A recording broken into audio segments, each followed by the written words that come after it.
All right. Hello. Quick check to make sure everybody can hear me okay. If I can get, that was the thing I was struggling with, is getting back from Singapore and getting this to work. For some reason, it looks like it's lagging a bit, but let me know if you can hear me okay. Worst case, I'll pull my video down so you can just focus on the screen. Is the video lagging a bit like when I do this? And it takes about 10 seconds for a comment to show up. So sounds good. You can hear. Yes, we can hear. Cool. Just curious if the video is lagging, but a little bit. Okay. Well, I'll leave it up. If it becomes bothersome or affects the quality of the audio and the screen sharing, I'll go ahead and. Okay, great. I'll go ahead and remove the video if that becomes an issue. I'll leave it up for now, though. Hopefully, it'll get better. But yeah, I just got back from Singapore like 36 hours ago, I guess. I was there for about 2 weeks there in Bangkok, Thailand. So it was my 16th time to Singapore. So many, many times being over there. It's an amazing place, especially for food. That's how they always get me to come back over there. They have got this amazing food over there. Cool. So what I can tell you a little bit about the work that I was doing last week was that a particular client is very interested in competing in capture the flags at places like DEF CON and other national or international tournaments. And as I'm sure many of you know, the DEF CON main CTF is very difficult. It's the one that was there before all the villages started showing up and such. This was known as like one of the most challenging CTFs, and is still probably known as one of the most challenging CTFs in the world. And I was playing way back before Chris Eagle's team took over and called it DD Tech, I think was the company name they came up with. Before that, I played a little bit during that era, but mostly before that.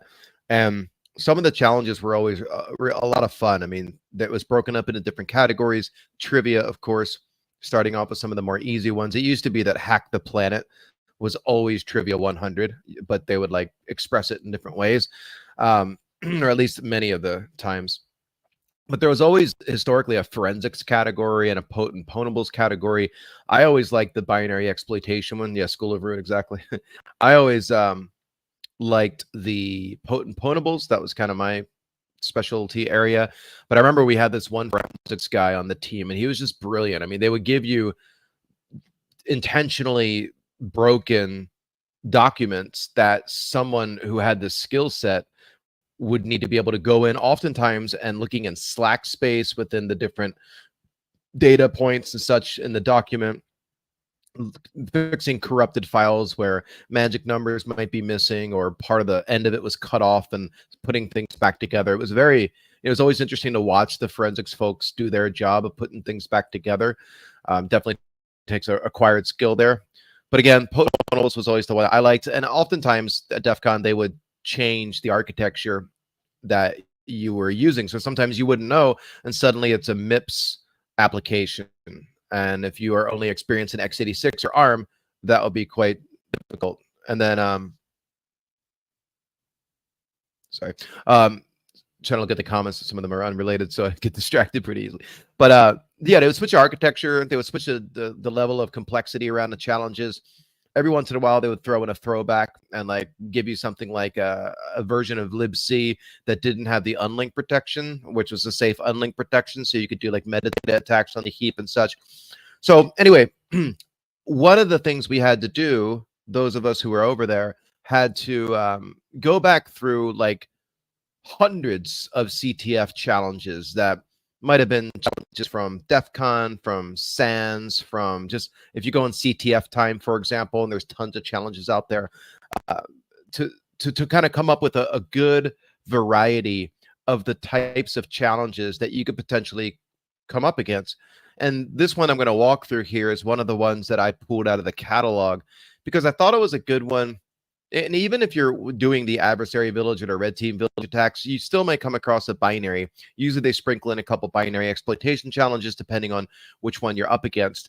And The ones that are on the main DEF CON CTF challenge versus the villages, I can say confidently that the red team village is not going to have the level of binary exploitation challenges that the main DEF CON CTF challenge has, because it's a completely different style, right? Red teaming doesn't always involve trying to reverse engineer and find a vulnerability in a binary. I mean, that's often very time consuming depending on the level of complexity. So in the DEF CON prequals, especially, they had Pwnable 100, 200, 300, and 400. 400 being the most challenging, extreme category, and 100 being the easiest. Often they would start off with the stack exploitation challenge. Maybe you had to do something like a memory leak to be able to get it to work, or some other curveballs that they throw in. Oftentimes they'll compile the binary with all mitigations on. So you've got rel-row, you've got ASLR, and it's a position independent executable. DEP is on, canaries are on. And when you've got everything on like that, obviously it's more intimidating, but the challenges are obviously designed with at least one path of being able to get through it. An example that we do in 760, which is one of the courses I'm author at SANS, is off by one vulnerability that allows you to overwrite a byte, the lowest byte in the size field of an object, so that when that object gets freed, since you overwrote the size with off by one vulnerability, it ends up going back to the wrong Tcache bin. If you're familiar with Tcache, that's per thread cache bins that came out back in like libc 2.24, 2.6. I can't remember exactly when, but it's been out for a while now. And the reason they implemented Tcache is so that you wouldn't have some global mutex that you've got to acquire to be able to do something as a thread. That's pretty annoying if you got to wait for other threads to get done doing what they're doing. So to give each thread its own bins that it can use for recycling memory will speed things up quite a bit. But mistakes that were once made in the past with things like safe unlinking end up manifesting or coming back to life. It's like we don't learn from our mistakes a lot of time. If you go out to Shellfish, how to heap, it's a great database and sampling of various, both theoretical and also actual heap vulnerabilities associated with libc. And there's these different houses. They're called the House of Mind, House of Spirit, that originally came out with Phantasmagoria back in 2005, I think, long time ago. And it was an article called the Malik Maleficarum, which was part of Frack magazine. It came out in Frack. And then a few years later, someone came in and updated that article and introduced some fixes, some new houses. And then from there, more and more houses have come out. Oftentimes, again, they're very theoretical. And the reason they're theoretical is because if the conditions are too ridiculous or unlikely to ever occur, then it goes more into the theoretical category, right? Yeah, I will share the binary. Absolutely. When this is done on YouTube, I'll put a link with the binary in there for sure. Let's see here. So, ret to libc, I see you said it a couple times. Ret to, or maybe did it once, I don't know. Oh, exploited said it too. Ret to DLL resolve. I'm not sure what DL resolve is. If you could elaborate on that, I'll hopefully be able to answer it. I mean, with the ret to libc stuff, there's a ton of things you can return to, right? I'm not sure if you're referring to one of those. And then, of course, you get into return-oriented programming and stuff, which is more challenging nowadays than it used to be. All right, let's get started, or else I'll be yapping all day. But if you have a question, I'll try to catch it. I've got my screen over here. I know my visual is quite blown out right now. This camera I have is terrible. I'm on a different computer than I normally am because, like I said, I just got back. I haven't set things back up again. But cool. Let's get started. If you have questions, let me know. So this challenge is PP300 from a prior DEF CON years ago. And again, it's just a good sampling and example of a good example of a heap vulnerability. And I know a lot of people have not done a lot of work on the heap. Maybe you have, maybe you haven't. A lot of people start off on Linux when they are messing around with the heap. Now, this isn't some complex like type confusion bug or anything. We're actually putting in the 760 course a Chrome V8 Ubuntu use after free vulnerability that we're going to be exploiting. No, actually, it's type confusion. So we'll be exploiting that one on day 2 of the course, going through a major update right now that'll come out probably in September. No, October. So how about previous lives? No share resources in that video. Oh, previous lives. I read that as previous lives I've had. I'm like, I don't think I've been here before. Share resources. Exploits you show via HTML back in 2010. Yeah, I'm not sure which year exactly this was out in DEF CON. It might have been 2010, might have been earlier, might have been later, but cool.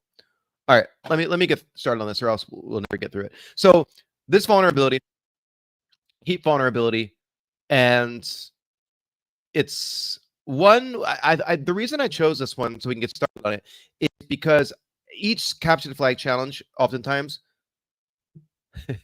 has a different like intended path for you to get through it. Oftentimes, someone may find a different path than another person, which is totally fine. It's expected, it's encouraged. But even more than that, oftentimes the path that someone finds to get through a challenge is not even what the developer of the challenge intended or had intended. I myself have written a CTF challenge only to find out that someone's able to break it really easy in comparison to my intended path. I might have called it a level 300 challenge when in fact it was a 100 level challenge way of doing it. And that's awesome because I learned from that as well. I was like, oh, wow, cool. I didn't realize I introduced that in there. So perfectly great. The Internet Explorer one I did. So I did 2 browser-based use after free webcasts or streams. One was on IE8, which is a while ago. That was use after free. And then the one I did on IE11 and Edge, that one was a memory leak use after free. So we went through and were able to go through. I thought yeah, the stream's a bit laggy or just the video. Let me turn the video off because that's just not going to help us out. Give me a second here. All right, let me go full screen. Okay, video's off now. Hopefully it's a bit better. Yeah, so I'll go back and check to see if I published the trigger file. I guess that's what you're looking for, is the trigger file that actually triggers a vulnerability. The hard part is getting the right version of the browser that's vulnerable, because obviously Microsoft patches that stuff, or whoever vendor patches that stuff ongoing. So you need to get the right browser. Oftentimes, if you go get a base install of the operating system, you can get it to work. But the trigger file, yeah, I will. I'll do that. Yeah, I'm happy to put the camera back up, but folks are saying it's laggy. So okay, I'll put the camera back on. I got to get started here. We're never gonna get going. Okay, so let's put that back up. I'll put it so I'm down here in the corner, and that way you get a full screen. If I need to show you something that's in the bottom corner, I'll turn off the camera temporarily. Let's dive in. So this challenge is a Linux challenge. I'm going to go over here to this Ubuntu VM. If I can get it to unlock.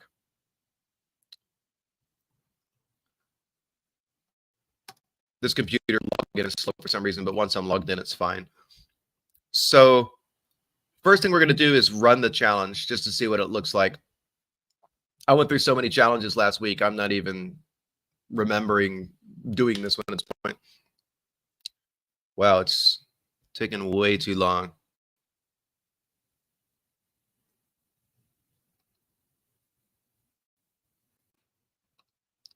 Hopefully this thing starts behaving so I don't have to reboot it. While that's figuring out what it wants to do, I've got it loaded into IDA Pro right here. So I'm going to be doing remote debugging from IDA Pro to the Linux process. If you haven't seen that before, it's a cool thing to be able to do with IDA, is to remote debug. The debugging support in IDA is very much superior to other disassemblers and decompilers out there with debugging. I know Ghidra, it took a little while, but they've got debugging, but IDA has so many support, so much support for different hubs, sorry, not different hubs, stubs out there, which is nice.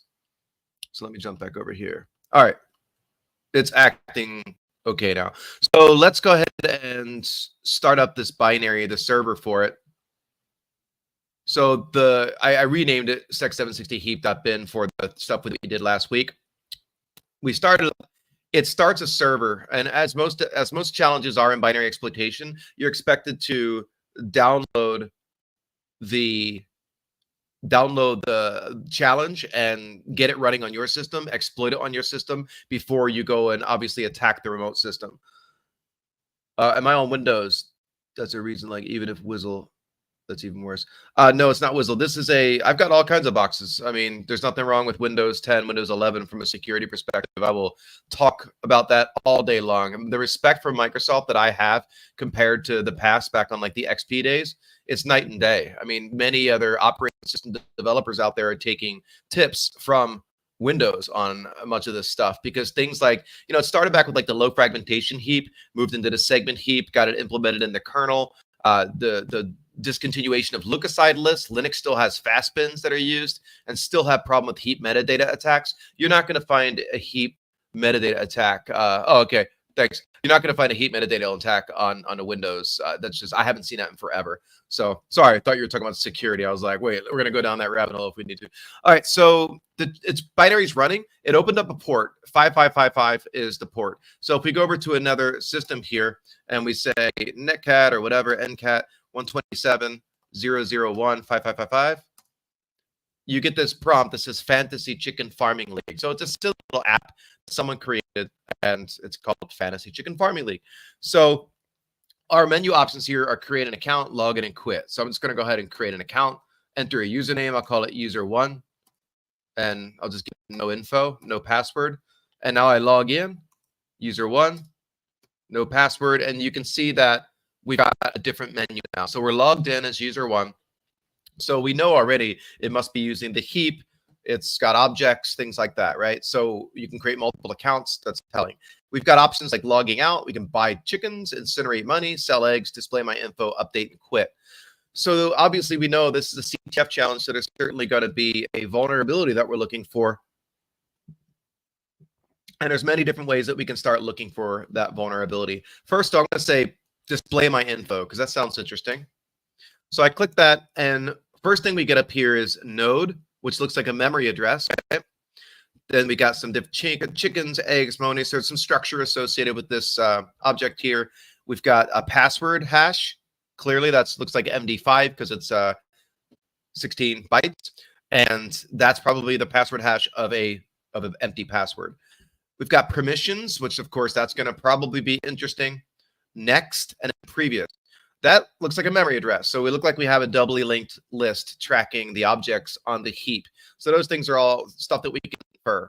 There's only one object right now, so it makes sense that it's not like doubly linked showing different pointers to different locations. But the fact that this is being printed out to us is not typical of a program, which probably means we're going to need that, right? And I'm talking through this as if it were me doing a CTF challenge. I did this challenge during that DEF CON, whenever it was, and this is one of the ones I got. So the kind of like mindset you have going into it is, first, you start the binary, satisfy the requirements. With this one, yeah, the only option I have is, it doesn't let me move the camera. It only lets me do this, which is, that's too big. Whoa, scary. Which is that right there. I can have my face on the left and the camera going. That's the only option. Or I can just remove the camera. So anyway, when you're approaching CTF challenge, what do you think about? So first off, getting it to work. When you try to run this program the first time, it says some things like, can't find the user database, can't find the user FCFL, which stands for the acronym for Fantasy Chicken Farming League. Okay, so obviously, once we satisfy those requirements, then we can get the port to bind and we can connect in. It forks a child process, and then we've got our instance. So if we're going to debug this thing, we're not going to attach to the parent process. We're going to attach to the forked process. Sometimes it works if you want to follow the fork. Sometimes it doesn't work. There's ptrace and other factors you got to consider in. but we'll see what happens when we get there if we need to mess with that. Obviously, strings is another thing people commonly do. It's an old but reliable way to do forensics, malware analysis, binary exploitation, just running strings against it to see if anything pops out. Okay. Yeah, checksec on this one. I don't think this one has mitigations on because it's a heap vulnerability. So therefore, we're not going to be messing with the global offset table, which is what RelRow protects. It doesn't matter that this one is a position independent executable because everything we're going to be doing is relative in memory on the heap. We're going to be doing things based on distance, not static things. So ASLR on the stack and heap, that's totally fine. Position independent executable, totally fine. RelRow, fine. Stack canaries, fine, because this is a heap vulnerability, you'll see. So Stack Overflows are going to be the one that has to worry about the canaries. On Windows, obviously there are heap canaries. LFH encodes the first 32 bits with the canary. That's in the LFH structure. So then you've got to deal with that. But still, even on Windows, heap exploitation, just to take a side note, when you're doing a Stack Overflow, the canaries are very powerful because you can't get to the epilogue of the function unless that canary is fixed. On the heap, even if canaries or cookies are being used, only we can't check the heap cookies all the time, right? There might be thousands of heap chunks allocated. That's thousands of cookies or stack canaries, or not stack, heap canaries. So we can't check those every single function epilogue. Like that's too time. It would bog the process down. So the only time that the heap canaries get checked or the heap cookies get checked is during allocation and deletion. So if we have a heap vulnerability and we can overrun, let's say 10 adjacent chunks to get to a function pointer, like a V pointer in an object that we want to overwrite, so we can point to our own custom VF table, we're not going to get caught unless one of those 10 chunks that we overwrote get checked or not. On Windows, you can just not free that pool. Yeah, exactly. If you can keep it in use, if you don't mess with them, and that's what heap grooming is all about too.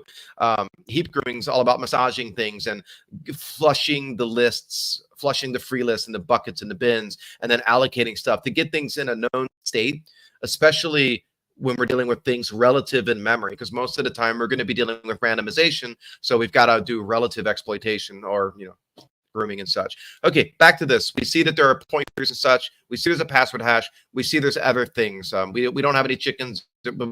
We got $1,000, right? Or whatever currency that is. Okay, nothing exciting there yet. So we need to go over and start messing with this. Now, we could start just inserting and cramming in long strings and stuff to these different options and see what we can do.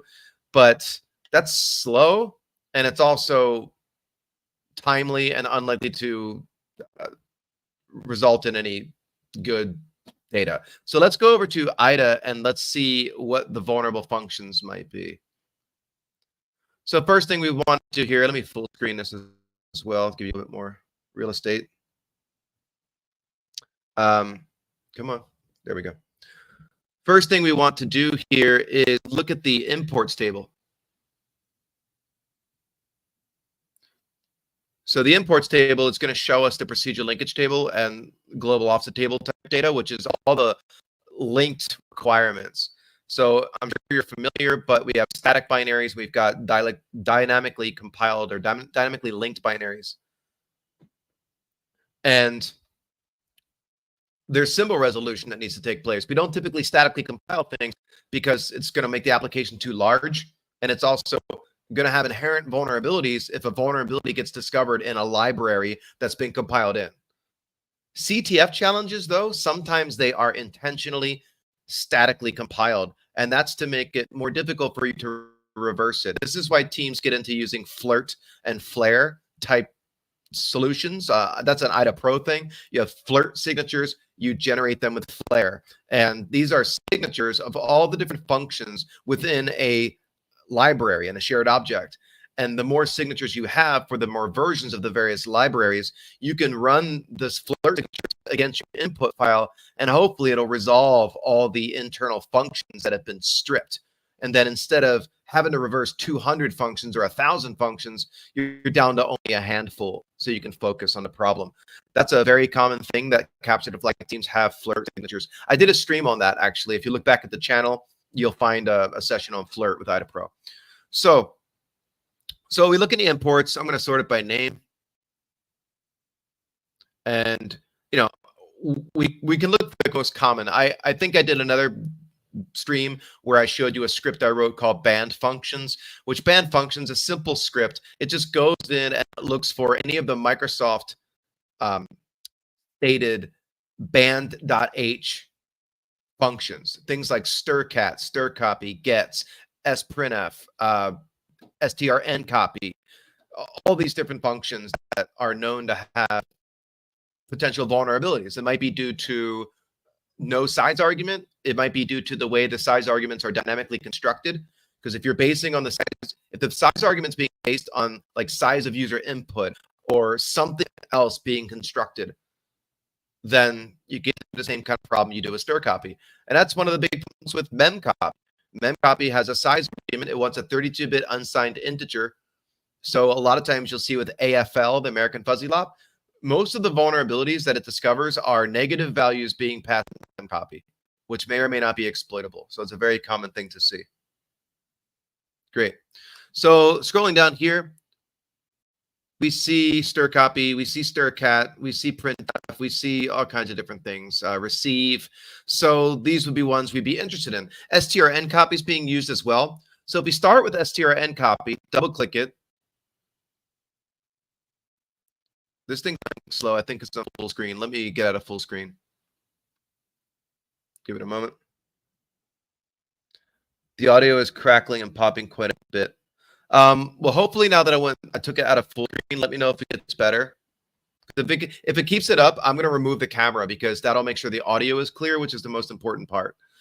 So let me double click on strcopy or strncopy actually. Right here. So we're looking at the cross references. So as you work your way backwards, you're going from like the global offset table. We look at the cross reference and we go back to the procedure linkage table because the procedure linkage table has it's pretty bad. Okay, let me remove the camera.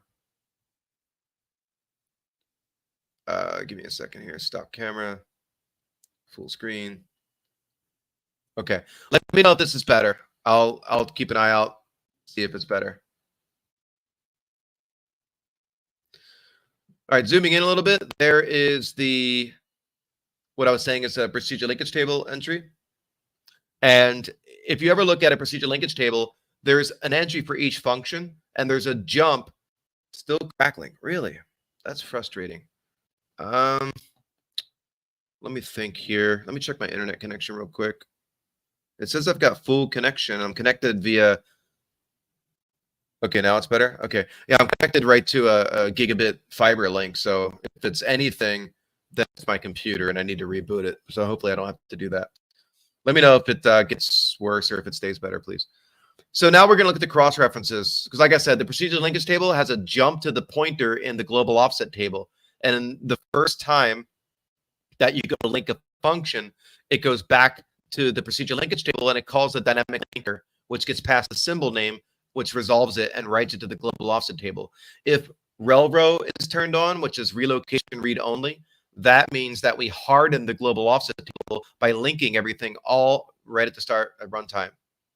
So cross references, I do a Control X here, and we can see all the different calls to strncopy. So we'll take a look at those more closely later. Right now, I'm going to look at strcopy. So we saw, I don't know, it was probably over 10 calls to strncopy. Double click on strcopy. And of course, strcopy can be used to copy data to the heap or to the stack. And if you look at strcopy, look at the cross references.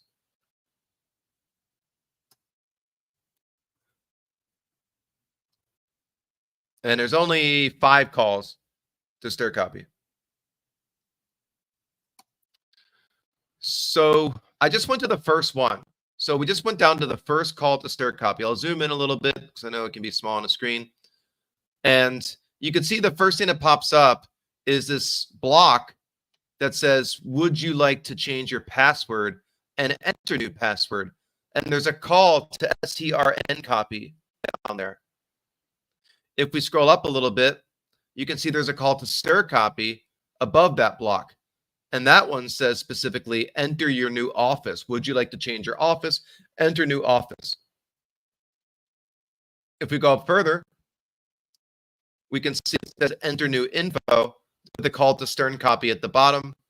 And it says, would you like to change your user info? So clearly we saw the messages or the options that the program was giving us. It was saying things like, do you want to update your profile? You can imagine that this leads to this, right? Because if we're updating things, it's likely where it goes. So I'm going to go up a little bit higher, and we're going to look at the cross references to this function that we're in. So click on the first instruction in the prologue, cross references, and there is only a single cross reference. So we're going to take that, and it takes us to what looks like the bottom of some large function. So I'm going to double click on the arrow to take me to the top to see where we're coming from. And as you can see, that is an if statement that says you. So if we enter the command you, we're going to go down to that block that has us update. So is it still choppy? Really quick, tell me, because worst case, I'll just reboot the system and be back in 5 minutes, and this will be a lot better. Yes, I have hex rays. We can look at the pseudocode certainly. But yeah, let me know real quickly if it's still choppy. Yeah. Okay. So sorry about that. I noticed 500 people on right now. I'm going to step away, reboot my system, and then join back in. So be back in a few minutes.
All right. Let me know if this is better. It looks like my camera's moving pretty normal now, so hopefully this is a lot better. Just let me know, and I will jump right back in, and we will.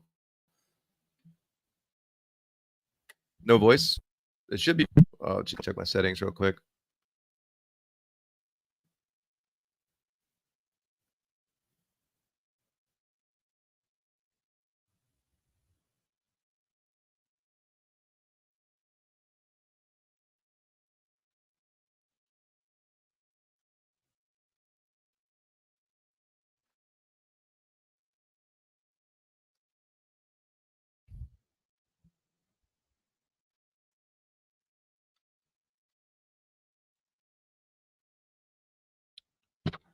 Checking the audio.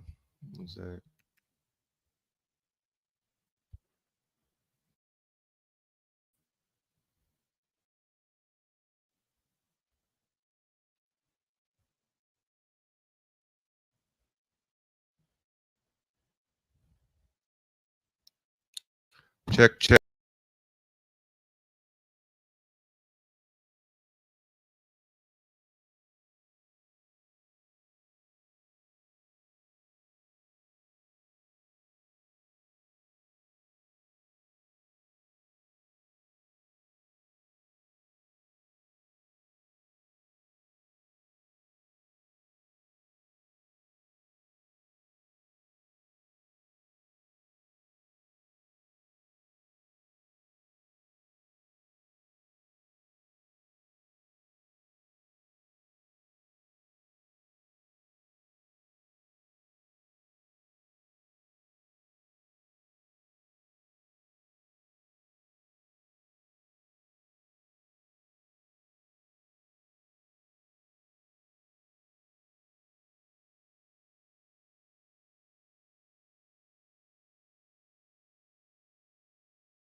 Okay. Can you let me know if you can hear me? Okay. Is it back or is it not working still?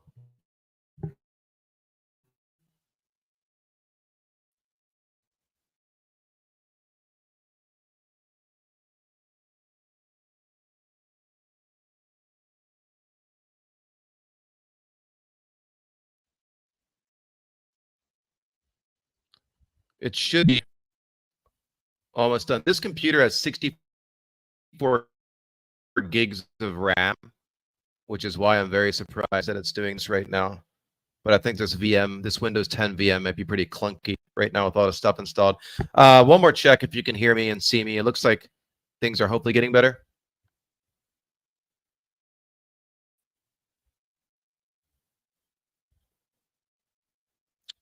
I apologize. Usually no issues with these streams, and today, of course, it wants to be difficult. That's what happens when you go out of the country and come back. Yeah, it needs 128 gigs. All right. Okay. I'll try to keep an eye and watch to see if it gets bad again. So, do a recap. We're looking at this program called Sec 760 Heap Bin, but it's a former DEF CON challenge. The server's running. We've connected to the application here, or to the port 5555.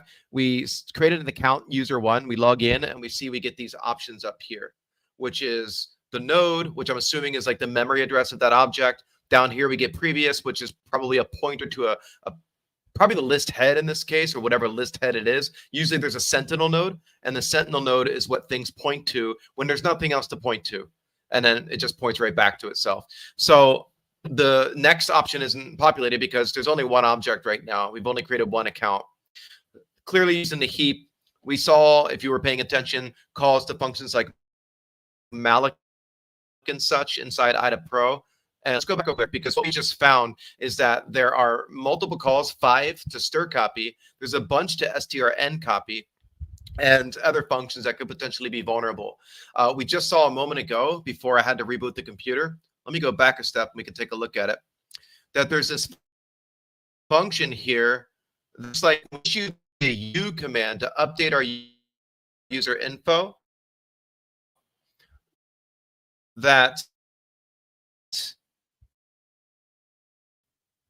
we enter new info, strn copy again. Then going down further, would you like to clearly is likely a vulnerable condition. I see the screen flashing a couple of times. Hopefully that's not causing too much problem. But that's likely one, if not the only, vulnerable function call that we're going to want to look at. Someone asked for the pseudocode. Absolutely. We can bring up the hextrace pseudocode. I haven't cleaned anything up, obviously. If you're not familiar with disassembly versus decompilers, just real quick, disassembly is when you take the machine code and you convert it to its, or disassemble it into its mnemonic representation. So it looks like typical assembly language. Then if you take the assembly, which you've disassembled, and you decompile that back to its pseudocode, it tries to make it look like C, C++ code. You are much more likely to be able to take disassembly and assemble it with an assembler like NASM versus being able to take the decompiled code and compile it. There's a lot of cleanup and such you need to do. Typically, you're missing like type def information, enums, like all the other data you would love to have if you were actually reading source code. Undocumented structures, how to work with existing structures, and structures out there associated with stuff. Undocumented structures. Jonathan Ryder, actually, who's on here right now, he and I had 6 months or more where we went through the Windows kernel and we recreated an undocumented structure. And that's a useful thing to be able to do. In fact,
I swear I'm about to throw this computer out a window. So hopefully that doesn't happen again.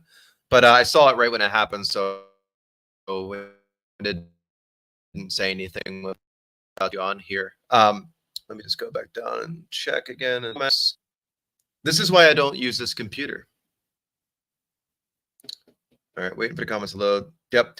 So this is why I don't use this computer, because it acts up like this. But like I said, I didn't have time to get it over to that. So the decompiled code's right here. I was just explaining how decompiled code works, and that when you want to clean up your code, you need to start doing things like recreating structures and such, as well as other things. Obfuscation is not used because obfuscation can be a nightmare. It's possible, of course, but it's just time consuming. In the case of Microsoft Windows and oftentimes Linux and Mac OS, things for the most part aren't obfuscated, especially things like the libraries and such. Is it lagging right now? Snow Crash? Such stuff like the standard libraries and such, like the DLLs on Windows, they they don't obfuscate them. They don't obfuscate the patches or anything as well, because they know that developers need to do stuff. But they don't. They, being Microsoft in this case, they're not going to give you access to symbol files for things that they know you don't need. Most of us aren't writing extensions for Microsoft Office Suite. So Microsoft is not going to give us the debugging symbols for DLLs associated with Office specifically. Of course, things like NTDLL and such, they give us. So back to this. Some people, and I'll say this lastly before we move on, people with a development background tend to like looking at this code more. People with a non-development background who work in security, who have started doing reverse engineering and exploit development, malware analysis, oftentimes will stay in the disassembly view. It's easier for them to read that as opposed to reading the source code, which of course developers are like, are you insane? But honestly, you need to know how to do both, and you go back and forth between the two. Like when you want the real truth, you look at the disassembly, because the decompiler is doing the best it can, but it's wrong a lot of times. And like I said, it doesn't clean things up nicely in many cases.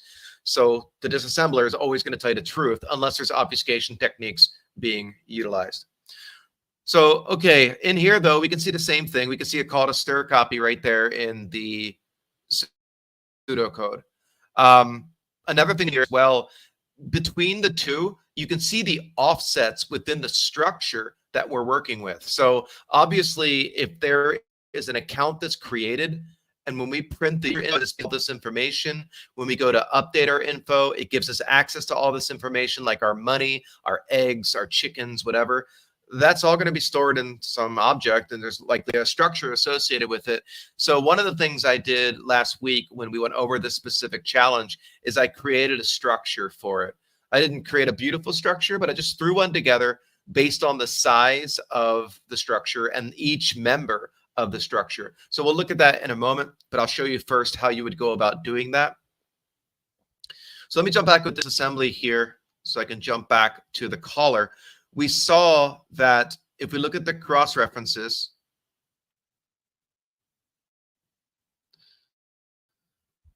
come on, IDA's going very slow right now, like everything else. Yeah, thanks, Bernard. Appreciate it. Sorry, this particular session is going very poorly in terms of quality, so I might have to redo it at some point to clean it up, because no one's going to watch a YouTube video that's obnoxious to get started. All right, so looking at the cross references, we saw already before the stream cut out, and when we follow this block up,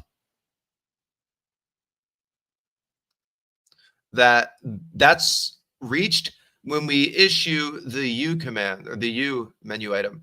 Right above that, there's an option for B, and above that, there's an option for I. These are all letters that we saw when we were connecting to the program in the first place. So if we go back over here to our Ubuntu,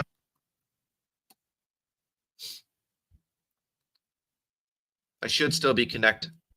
Come on. Yeah, I really need to get on to a different computer. I'm not going to use this one again. So here you can see those options, I, B, U. We just saw those three in particular. So it's clearly a bunch of if statements, right? They're either going to use a switch or a series of ifs or something. In this case, it's ifs.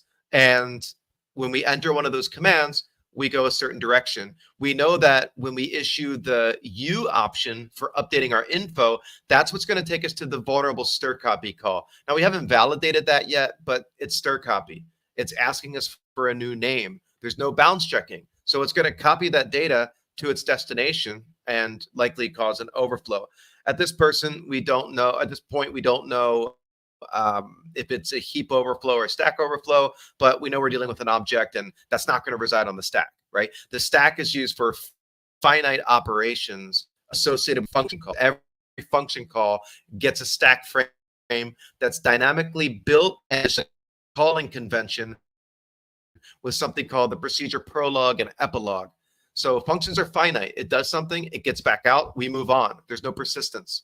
If we want persistence, like we want with this specific object here, we've got to use the heap. We've got to have classes object-oriented programming, stuff like that. So likely on the heap. So let's go ahead and issue the update my info command to get to that option. So do you want to change your username? No. We know that led to strn copy. User info, no. And then here's change to office. This is the one that has to call the str copy. So I'm just going to put a bunch of A's here once. I'm not going to do this any more than this one time as far as like seeing how many A's we can put in. And I hit enter, and it doesn't look like we caused any problems here. So it didn't crash. That could be for one of a couple of reasons. If it's a heap overflow and we overflow the object to a JSON, if it hurt anything and there's no like pointer there that we're relying on or something that's freed that's not supposed to be freed, stuff like that, then it might not crash.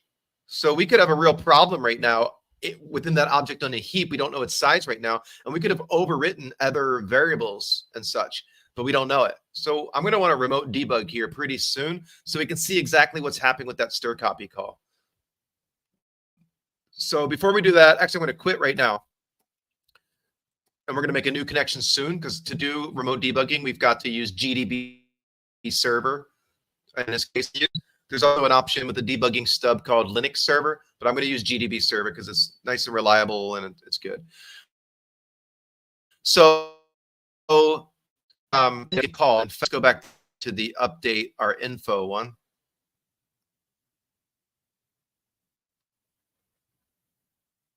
We jump into that subroutine that asks us for what we want to change. Oftentimes, you'll be able to find a size, not size, on the stir copy call, but based on like an allocation, like a reference to a variable with an offset size argument. Here, like in this specific strn copy call, these two back setting two, but it's probably not the number two. It's seeing it's cutting out again. Hold on.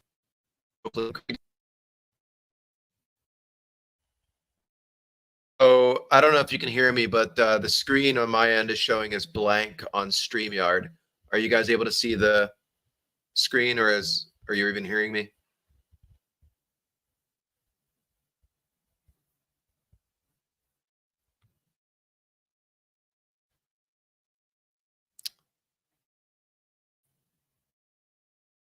All right, let me kill this and come back.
All right.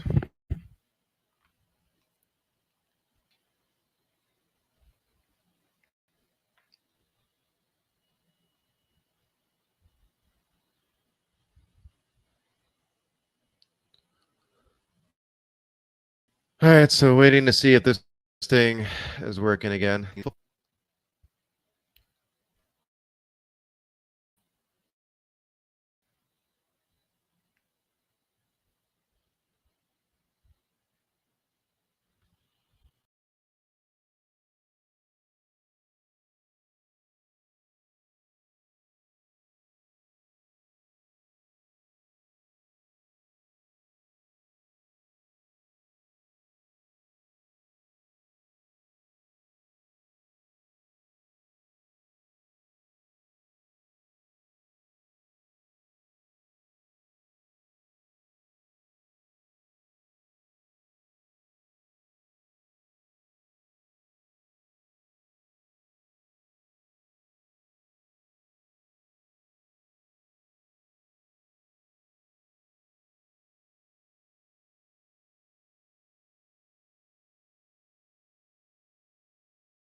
All right. I don't know what's going on today. I started to think it's a StreamYard thing because StreamYard just keeps crashing in the browser.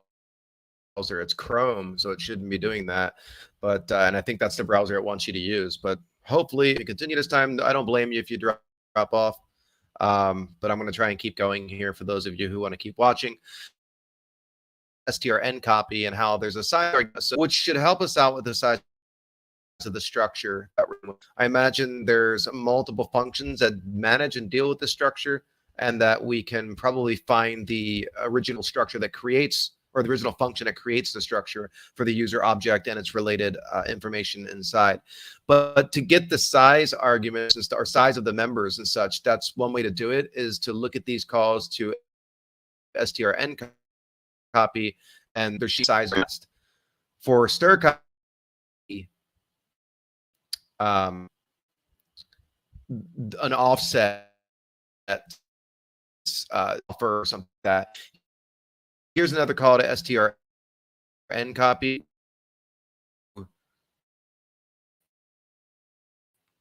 EAX. Click that.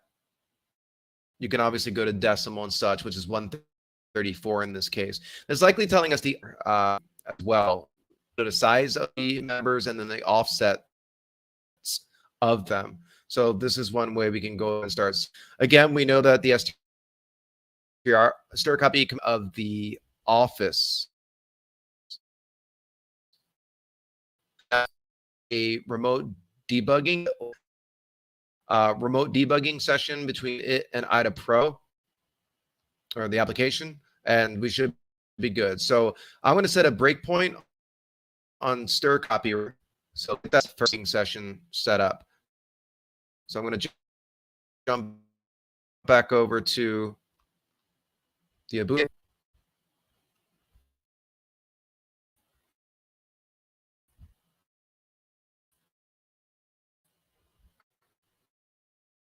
Have logged in.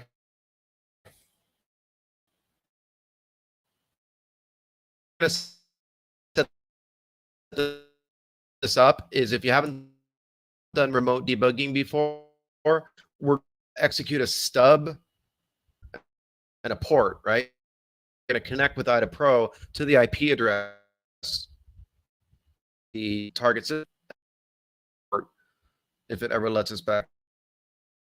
So while it's doing that, I got my options set up. So debugger, process options. You want to have the application and input file typically be what it is you're targeting. The only time you would change the input file versus that is if like you're debugged in and points on a DLL type of a library versus the application. It's here we're doing the application, we're debugging that, and that's all we're looking at. We're not working or worrying about any shared objects right now. So I've got my target IP is 161.209.161 and then 289.46. Let me go validate that on a target.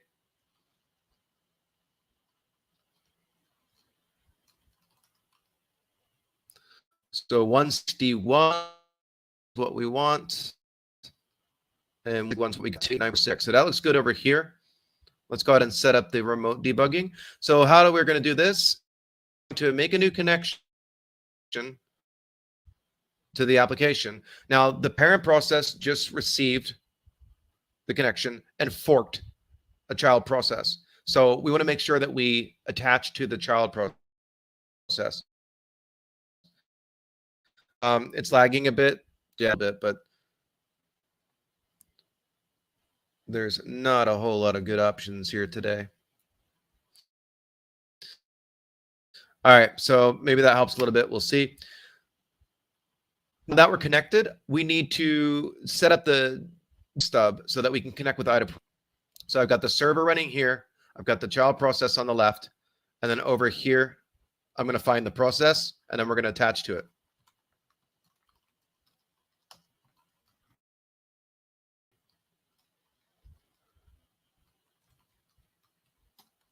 All right, so the parent, the bottom one's going to be the child.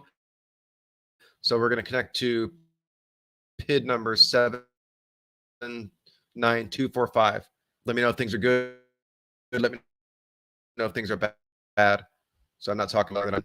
So let me go ahead and say GDB serve localhost 28946 minus attach, and then the PID number 79245.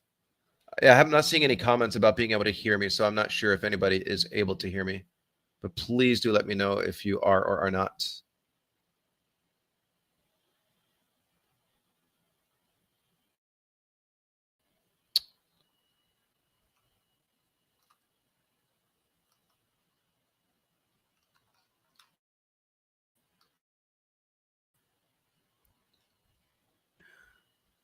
So believe me. So now we're going to attach, and I think that's all we need to do. So we hit enter, operation not permitted, I'm not root.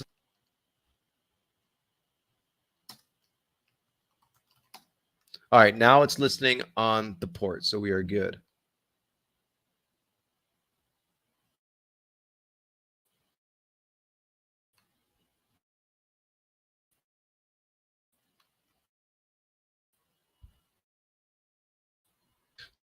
Play. Socket operation was attempted but unreachable host 289. Oh, I forgot to give it the port. Give me a second here.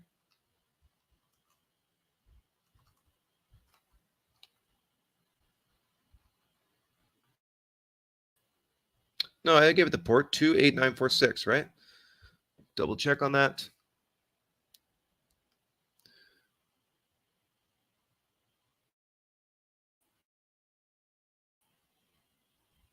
Debugger, process options.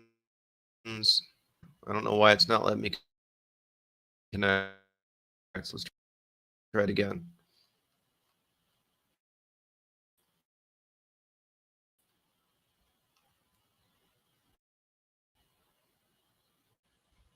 There, here, now it's working. So it says there is already a process being debugged by remote. Do you want to attach? Yes, we want to attach.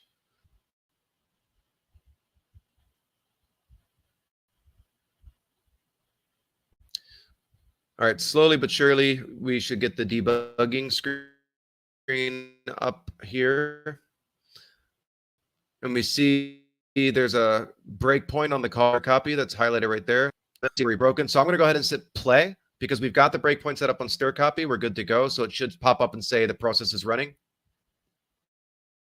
Now it says it's running, right? So we can go back over to Ubuntu, and now we can interact with the process. So here, no information, and then log in to user one. Now I've got my menu. So I'm going to go ahead and say update my info. No, yes to the changing the office. And now I'm going to enter it. Just put a 4 A's right now. So 4 A's, we hit enter, and it's paused. You can see it's hanging because I just caught the breakpoint, right? So here we can see we're at the breakpoint. I know it's kind of dark, but it says call stir copy is where the instruction pointer is pointing. And we can see on the stack, I know it might be a little bit small, but I can't zoom in on the stack, unfortunately. There's the arguments to stir copy, right? The top one is going to be the destination location as to where it's going to write the A's. So if we right click on that and say follow hex dump,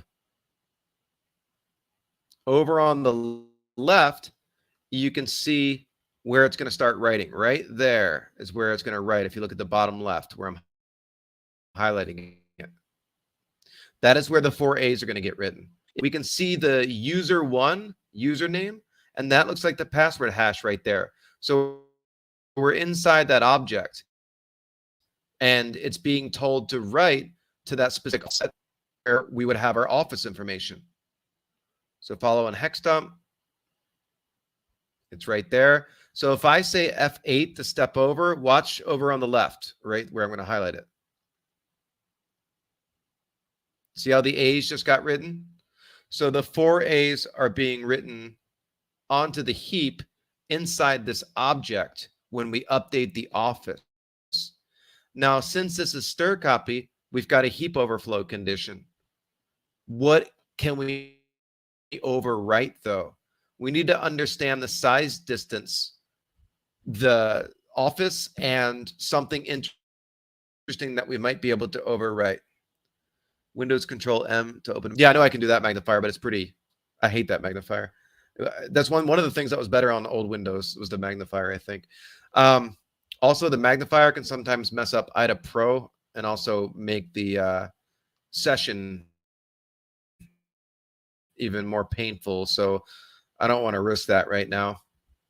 But either way, and you know what the object is, how it looks, so we understand what it is that we can possibly overwrite. We saw that there's that user, the admin ID or whatever it was. Let's go back and check this out. Actually, I'm going to tell it to continue right now so I can interact with the process and jump back over to Ubuntu and display my info. So this right there, that's what I was looking for, permissions. So the office is being updated here.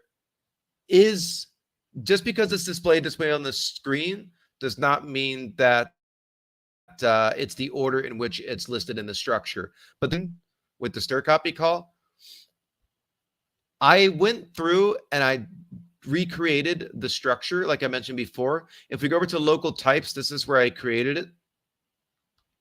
Give it a second to get over there. Actually, I've got to suspend the process to see it. And I'm going to bring up my types window once it suspends.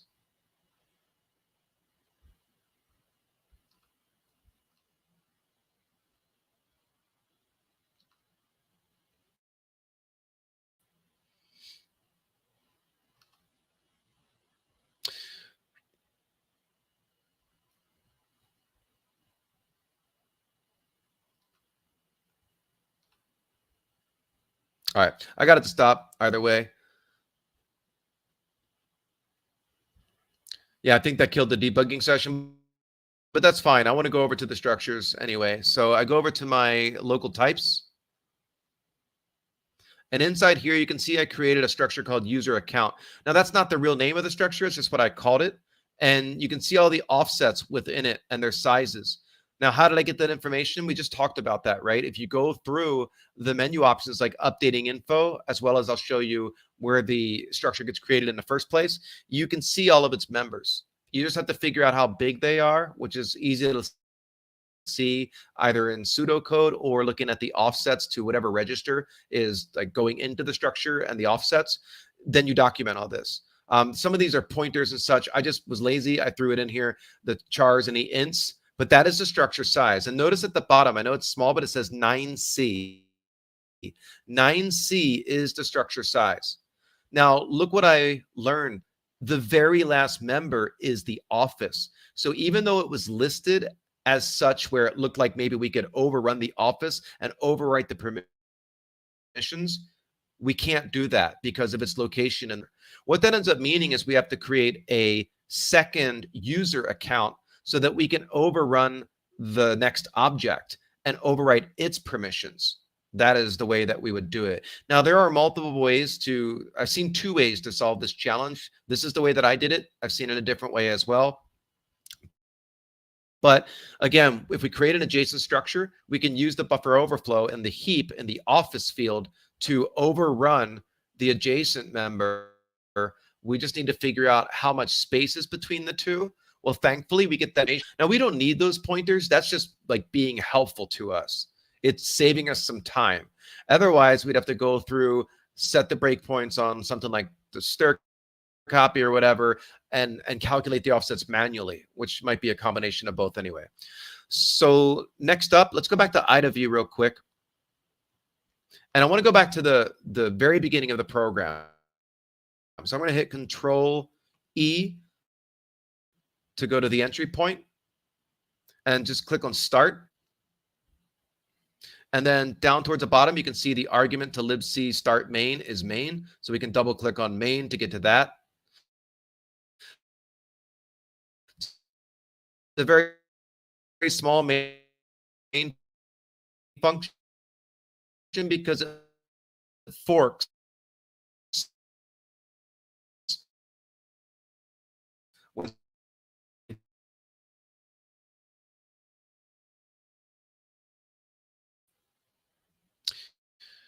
so one thing that sticks out is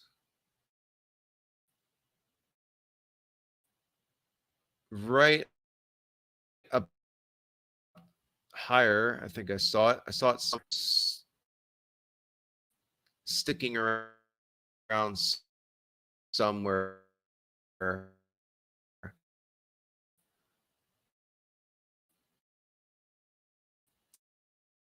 This goes right into the menu options where you can quit. So let's go down to create, down to the bottom.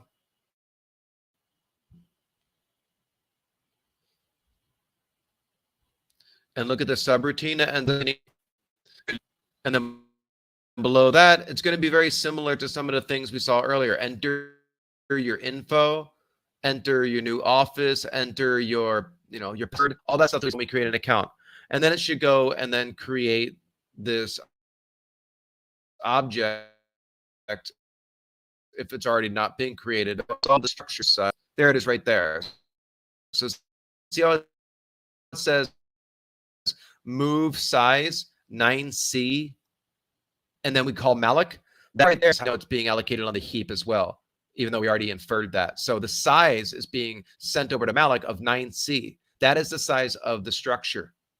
Now, one of the cool things about creating this structure, recreating that, is when you see offsets or references to the structure and its members, you can change it from being some memory offset like 3E or whatever it is to being the actual member of the structure. And that's very, very useful, especially if it's used a lot within the program. And it ends up playing an important part in solving this challenge. One thing I want to show you before we move on and continue focusing on that buffer overflow or the heap overflow is, let's get back out to that main routine here and go up. So all those commands that we saw, remember, like C, P, L for logging out, all that fun stuff. There's a hidden command in here that you can find right there. So we saw all the if statements, and that ends up going to the appropriate function call when you do so. But we didn't ever see the number 6 listed. Like if we go back over here on the Ubuntu VM, oh geez, it keeps locking. So I'm going to unlock this for now so we can go back and check it. Give it a moment reason or unlock the screen. If we go down from this though, you can see that there's a reference to a key if you're able to solve the challenge. So how do we get to that is the question. We could see fopen is called. It's printed out the standard out, all that fun stuff. And that only gets reached if this command 6 gets executed. We can see in order to get down to the key file, there are these going on and move some variable into EAX and then test it. Test is a bitwise AND instruction, so that if EAX or whatever register, RAX, it doesn't matter, holds a 0, a different flag in the flags register is going to get set versus if it's not 0. Oftentimes you'll see a test rax when a call to malloc returns or a call to heap returns. What that's doing is it's checking to make sure that a pointer was returned to the allocation request. If a pointer is not returned, that means that the allocation failed and that you need to go find memory somewhere. So in this case, test is being used to check to see whether or not the register holds a 0. If it holds a 0, we're going to go to the left. If it doesn't hold a 0, we're going to go to the right. So double clicking on this variable here and takes us to this location.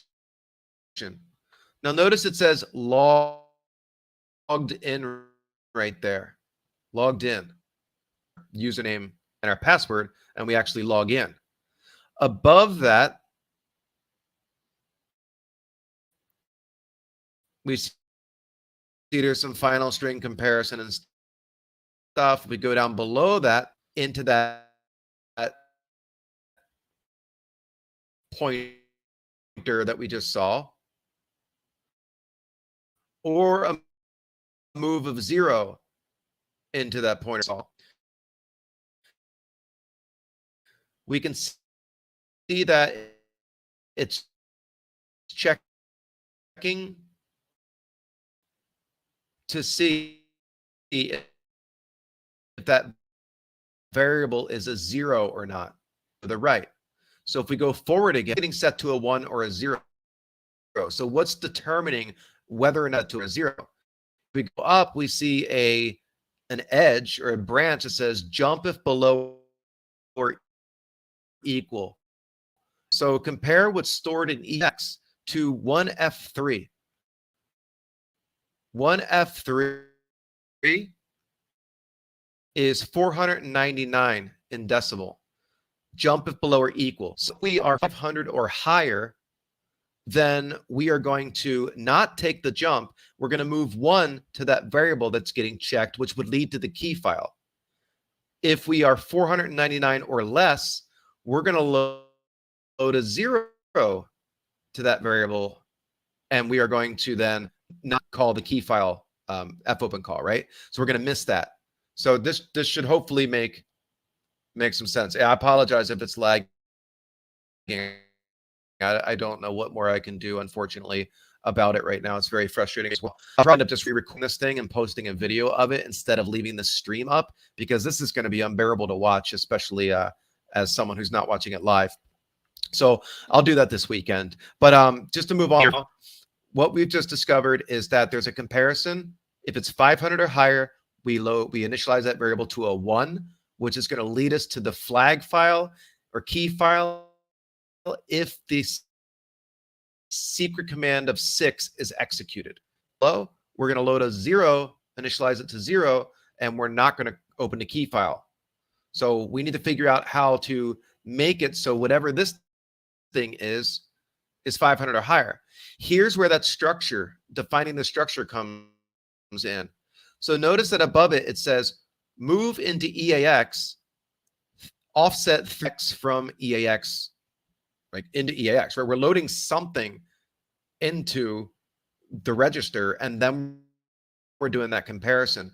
But watch this. If I click on the variable, the offset, it brings up the structure offset, and it says is admin. So if I double click on that,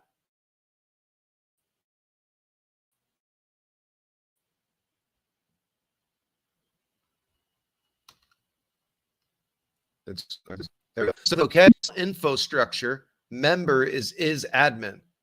So now you see hopefully why creating that structure was useful. If we go back over to our local types, you can see is admin is up here. Now that's what I called it. It's not really is admin. I don't know what it was called in the actual. We need that admin variable, which is a 4-byte integer, to be 500 decimal. If we have that secret command of 6, we'll call and open the key file. That is how you solve this challenge. Now the question is, how do we do that? Well, we already saw there's a stir copy call. That stir copy call showed us that within the structure, the change that you're making is to the office. That is way after the member is admin. So we can't overwrite backwards. We can only go forwards, right? This is why ASLR isn't going to matter, because we're going to need to identify and understand the offset from one object to another object. We need to create 2 objects instead of 1. That is our next step right now. So I'm going to go ahead and create a new connection so that we can debug it.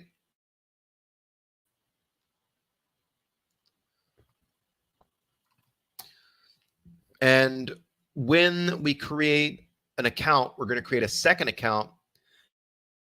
Then we'll debug. Either way, we'll create two accounts. We'll set a break on the stir copy call again, which should still be there.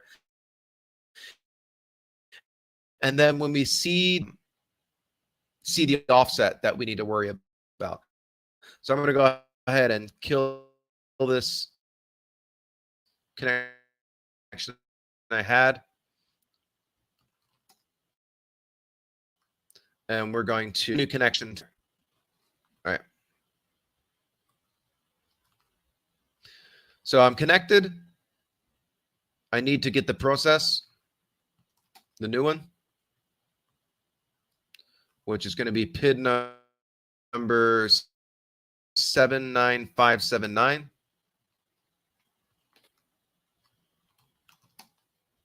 Okay, now we are listening. So let's go ahead and connect with IDA. And it says there's already a process being debugged. Perfect. We're going to connect to it. If it doesn't say that, obviously it's the remote debugging is not working. So give it a chance to connect here and display the debugger.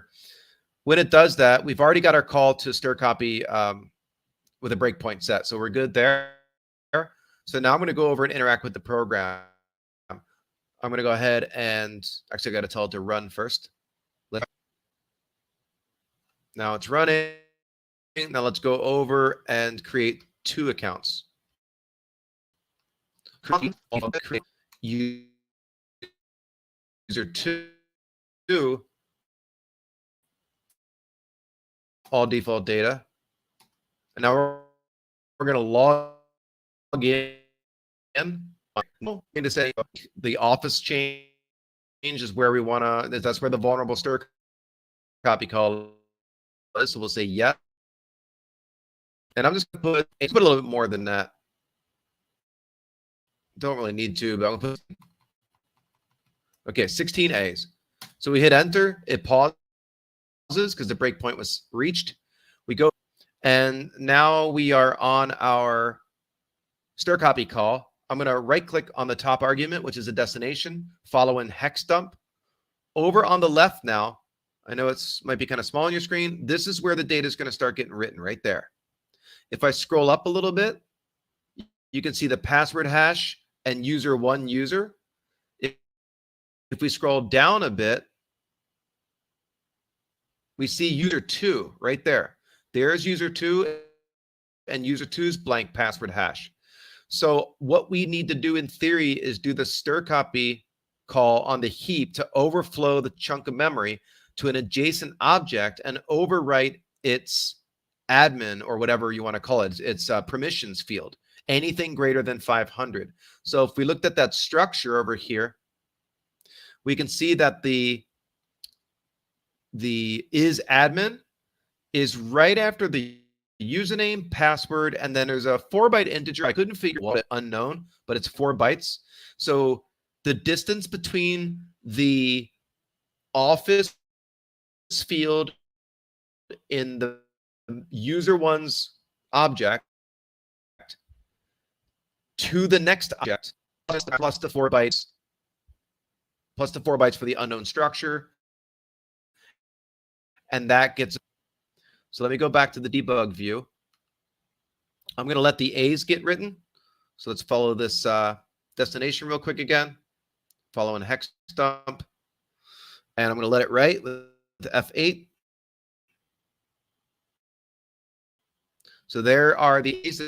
How many to that destination? I'm just going to do a little math in my head real quick. I'm going to count the number of lines times 16 bytes. So let me just do this real quick. 1, 2, 3, 4, 5, 6, 7. So 7 blocks of 16 plus those extra A's up there. So 7 times 16 would be 70 and 42 is what, 112? 112 plus these A's right there. 1, 2, 3, 4, 5, 6, 7, 8, 9, 10. 122 A's or bytes gets us to the adjacent permissions field. Okay.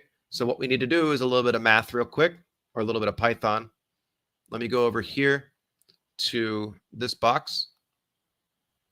And I'm going to say Python minus C. We're going to say print A times 100. Let me think here. So it was 122. And then the other fields. So we're going to do 122 A's. That gets us to the username field. If we look at the structure, this is again why structures are useful. The username field is 20 bytes, then 32 bytes for the, or no, it's,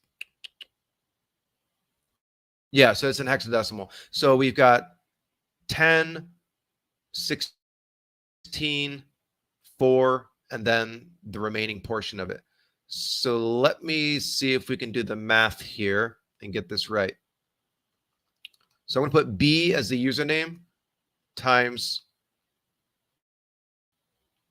I'm just going to double check so I don't screw things up. I want to get this pretty quickly here. So let's go back to the debug view. And if we look at user one, go back up. User one is 1, 2, 3, 4, 5, 6. Yes, 20 bytes. 20 bytes to the 32 bytes password field. So times for the username plus the password hash. Now I need to go grab the blank password hash. So let's go and see if we can copy this.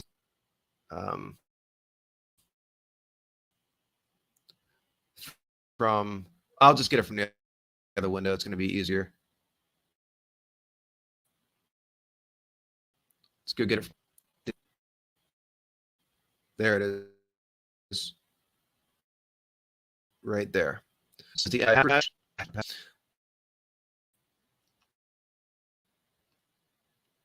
And then paste that in. So now we've got the password hash, which is 30 bytes. Then we've got the 4 bytes for the unknown field. I don't know what that is. I'm just going to put A. Then we should be at the permissions field.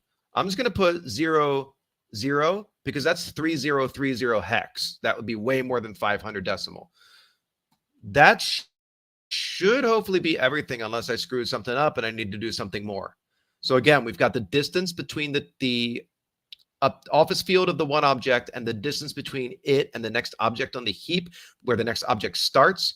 Then we've got the username B times 20 plus the blank password hash plus the 4 A's for the unknown value plus the 2 zeros for 3030 in the permissions field.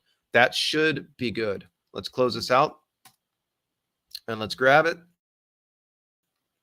So I'm going to take this, copy it, and over here, we're going to go back and let the process continue. And I'm going to update Office to something different now. And I'm going to see if my overflow works. So let's go back to Ubuntu.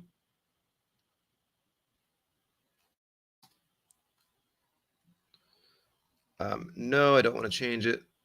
No. Change your permissions. No, you can't do that unless you're privileged. So it doesn't even work. So now we're going to say update again.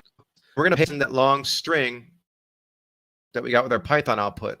So this would mean 122 A's, 20 B's, 32 bytes for the password hash, 4 bytes for unknown, 30 overwritten everything, and it's not terminated. So we copy that after we change our office. It's hanging right now because the breakpoint. So let's go see if this actually works. I'm going to go down to the adjacent chunk of memory. Here's user 2. So I'm about to let the stir copy call go and A's and B's and such. So let's say F8 to step over. Okay, perfect. So the password hash stayed exactly the same. We got 00 down there, which should be the permissions field. Everything looks lined up. So if this is true, I'm going to hit play to let it continue. We should be able to go now and issue the hidden command of 6 after we log with that account. So I'm going to say log out, log in. We're going to paste in the new username. Hit enter. Now I'm going to hit enter here and hope that it works. Sweet. And there we go. Pay attention. Pay attention is what I put in the flag file, the key file for me, because I'm not real quickly.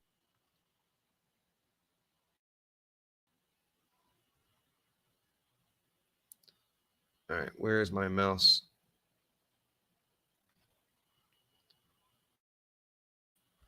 All right, I'm not sure if the screen is hanging temporarily for you.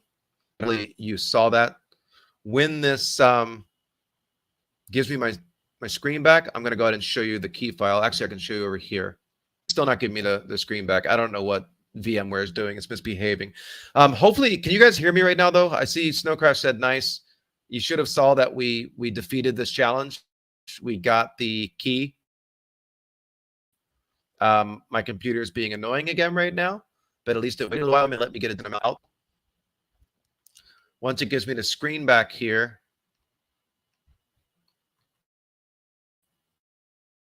there we go. Sweet. So if I say LS, this challenge. So if we go back to IDA, you can again see how we overwrote the adjacent object perfectly, replaced this blank password hash, and everything is good. I got to run here in just a minute, but any questions on this one that you want me to ask real quick? I am going to re-record this. That's your retirement plan? Yeah. We didn't even incinerate any chickens like it told us we could. But I'm going to re-record this because this was just too miserable for folks to watch. It's not going to be a good video. Make sure I have a solid working system when I do it. But hopefully you got value out of that. We did a lot, right? We saw where the vulnerability was. We looked at where the structure is and how we go about recreating that. We saw where the flag file was. So the important things to note was the vulnerable stir copy call, the fact that it's has a permissions field that we would not have known it was permissions if we didn't recreate that structure or go through it manually, which would take a lot. And then we saw that that variable gets set to a 1 only if the permissions are greater than 499, 500 or higher. But any questions last minute? I'm going to attempt to turn on the camera for a second here just to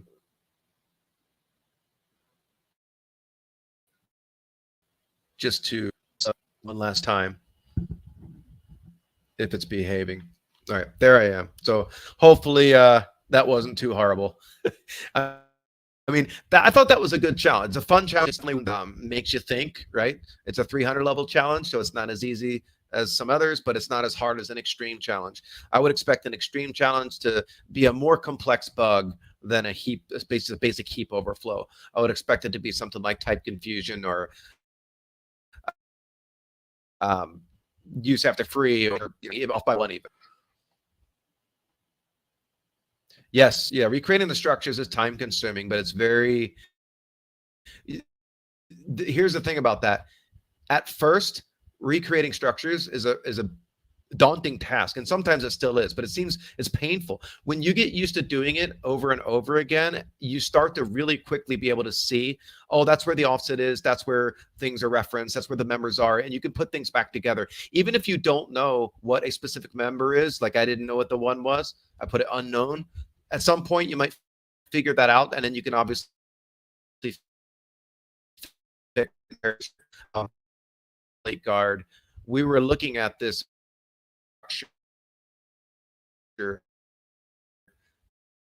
that was used inside of Ecto and Windows. Yeah, I want to get back to it now. Yeah, always time for CTFs, right? Well, I'm gonna go. Have a great weekend. Next week we have a Get Pro from her core, and then the week after is going to be another one that we're going to look at. No, her course in 2 weeks. Next one's all about IDA. That's right. So more about that coming up soon. They're already posted up on Twitter and on the Discord. Thank you so much again to the members of the channel. It really does mean a lot because, as you know, I'm sending someone to DEF CON from the channel. I've gotten about 50 submissions so far. I'm closing it out. July 3rd is when I'm going to make the announcement. Who we're paying for flight, hotel, and conference entry, which is, it's a really great opportunity to win.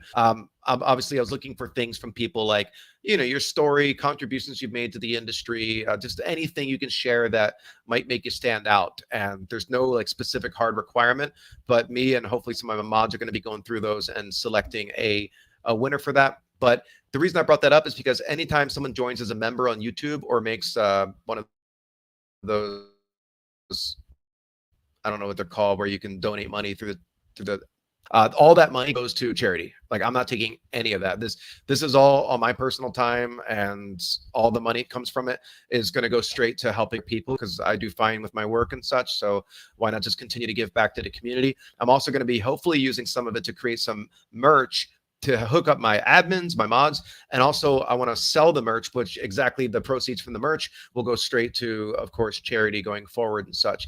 So a lot more on that as the channel hopefully continues to grow, but just wanted to send a shout out and a thanks, especially to the members out there who have been multiple months. I have like 2 gold members, which is awesome. And I am going to be making a video, I promise, like in the next week, that's going to go to the members only channel. It's going to be me cracking software. I'm not creating a YouTube video on cracking software and displaying that because I don't want to get yelled at, but I'm going to do a session on showing people how to take real commercial software and go about looking at see whether or not it's crackable and how you can do numbers. I have that one going out to be like something big. Other than that, again, have a great weekend, and we will see you next Friday if you join. Thanks. Bye-bye.